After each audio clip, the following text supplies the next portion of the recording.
जय श्री राम दोस्तों।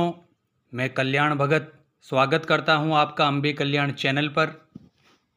दोस्तों, यदि आप चैनल पर नए हैं तो चैनल को लाइक, सब्सक्राइब और शेयर ज़रूर कर दीजिए।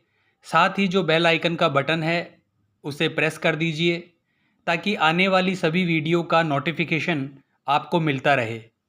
दोस्तों, आज का जो टॉपिक है वह है कि जब शक्तियाँ आपको चुनती है किसी भी कार्य के लिए, चाहे आपको भक्ति के लिए चुनती है या फिर आपको जन कल्याण करना है, तो आपके साथ कुछ घटनाएं घटित होने लगती है।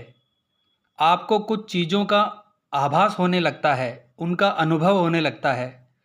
दोस्तों, जब शक्तियाँ आपके साथ रहने लगती है या आपके साथ जुड़ने लगती है, तो वह शक्तियाँ आपसे तभी जुड़ती है जब आप बहुत मन से, प्रेम पूर्वक और तन मन और धन से जब आप उनकी सेवा पूजा करते हैं।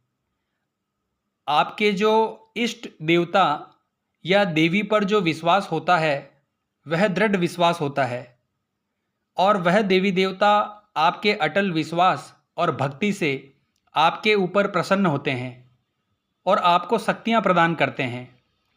दोस्तों, यह सब निर्भर करता है आपकी भक्ति, आपके भाव पर और आपके प्रेम और समर्पण भाव पर। तभी आपको एक भगत के रूप में चुना जाता है, यानी शक्तियों के द्वारा आपको एक भगत चुना जाता है। और जब शक्तियाँ आपको चुन लेती है तो आपको बहुत सारे अनुभव होते हैं। आपको किसी का होने का एहसास होने लगता है। आप एक साधारण इंसान से असाधारण इंसान बनने लग जाते हैं।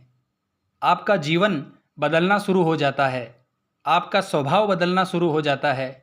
आपका खान पान, उठना बैठना, बोलना, आपके व्यवहार में, यानी सभी चीज़ों में परिवर्तन होने लगता है।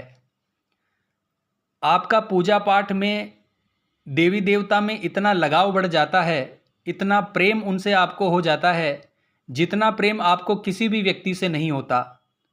आपको हमेशा ऐसा महसूस होगा कि कोई शक्ति है जो आपके इर्द गिर्द, आपके आसपास रहती है। आपको यह अनुभव तब होता है जब शक्तियाँ आपको भगत के रूप में चुनती है। तो शुरुआती दौर में आप एक देवी या देवता की तरफ आकर्षित होने लगते हो। जैसे आप माँ दुर्गा को देखकर या माता काली को देखकर आकर्षित होने लगते हो। धीरे धीरे आपका मन उनकी तरफ एकाग्र होने लगता है। ऐसे ही भगवान शिव के लिए भी होता है और किसी भी देवी देवता के प्रति आपका इस प्रकार का बदलाव हो सकता है।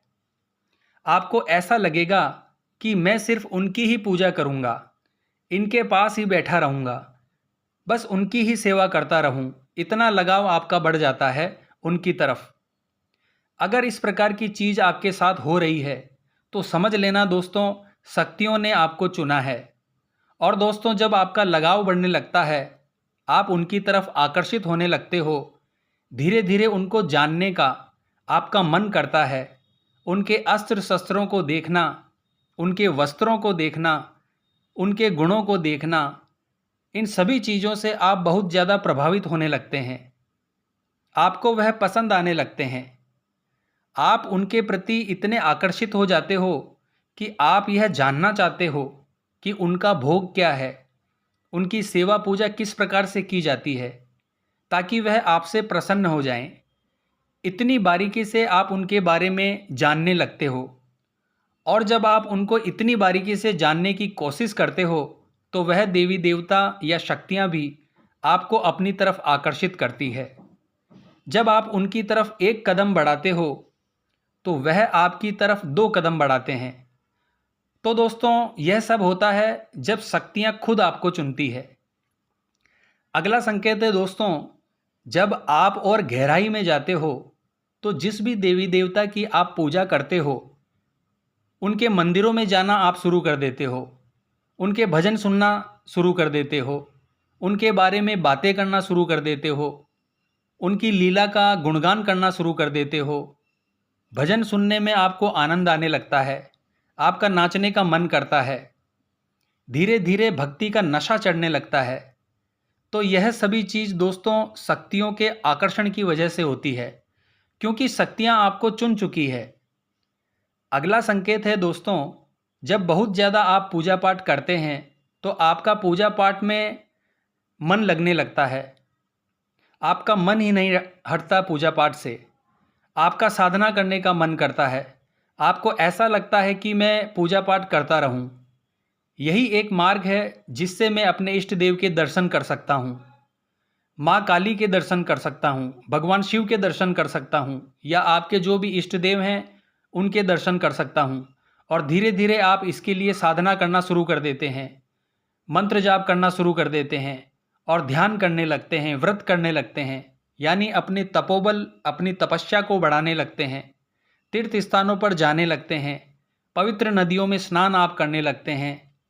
आपका मन किसी और जगह घूमने का करेगा ही नहीं, आप तीर्थ स्थान पर घूमना शुरू कर दोगे।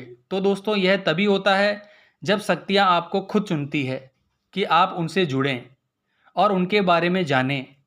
दोस्तों ऐसे ही यह सब नहीं होता है, धीरे धीरे आपकी अंतरात्मा में बदलाव होना शुरू हो जाता है।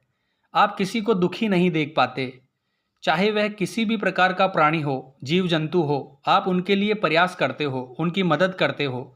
यानी जब आप किसी के प्रति कुछ सोचते हैं, आपके मन के अंदर अगले व्यक्ति के प्रति अच्छे भाव उत्पन्न होते हैं, तो धीरे धीरे आपके मुख से बोली हुई वाणी सच होने लगती है। और धीरे धीरे ऐसा होने के बाद आपका अपने इष्ट देव या अपने देवी देवता के ऊपर विश्वास बढ़ने लगता है और आप और उनकी ज़्यादा सेवा करने लगते हैं। दोस्तों ऐसा जब होता है जब आपको शक्तियाँ खुद चुनती है कि आप उनकी सेवा करो और आप इस जगत का कल्याण करने में उनका साथ दो। उसके बाद आपको देवी देवता के दर्शन होने शुरू हो जाते हैं, माता शेरावाली के दर्शन होने लगेंगे, माता काली के दर्शन होने लगेंगे, भगवान शिव के दर्शन होने लगेंगे, या जो भी आपके इष्ट देव हैं उनके आपको दर्शन होने लगेंगे। यानी सभी देवी देवताओं के दर्शन आपको होने लगेंगे, चाहे आप किसी भी एक देवी देवता की सेवा ही क्यों ना कर रहे हो। उन देवी देवताओं के माध्यम से ही आपको और देवी देवता भी दर्शन देने लगते हैं। आपको अपने शरीर में बहुत सारे अनुभव होते हैं, जैसे शरीर में रोंगटे खड़े हो जाते हैं, तरह तरह की सुगंधित खुशबू आपको आती है, ब्रह्म मुहूर्त में अचानक से आपकी आंखें खुल जाती हैं, कोई आवाज़ लगा रहा है, कोई आपके आसपास है, इस प्रकार का एहसास आपको होने लगता है। और यह सभी अनुभव तब ही होते हैं जब शक्तियाँ आपके पास आ जाती है, आपसे प्रसन्न हो जाती है। तो देवी देवता जब आपके ऊपर प्रसन्न होते हैं, आपकी भक्ति से प्रसन्न होते हैं, तो यह सभी चीज़ें आपके साथ होने लगती है। तो आशा करता हूँ आपको यह वीडियो पसंद आया होगा। कमेंट बॉक्स में जय माता दी जरूर लिखिए दोस्तों। जय माँ अम्बे, जय श्री कल्याण।